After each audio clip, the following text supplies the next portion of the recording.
Guys, this is Gerson with Shalom G Construction.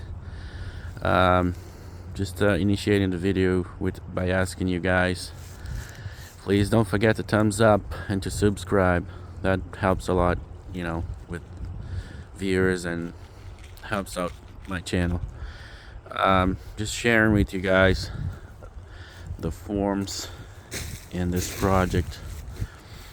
We are in Walpole, Mass.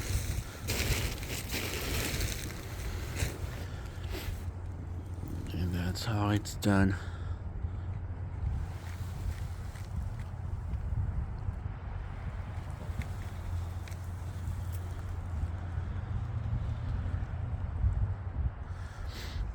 You can watch the previous videos. You'll see that once this is done, I'm gonna call for inspection tomorrow. So the guy will look for reed bars inside there, and then once that's done, they will pour the concrete, and then we're gonna have it sealed from outside for moisture. It's not a full basement. Unfortunately, we hit water and we can't go a full height in the basement. But that's it for now.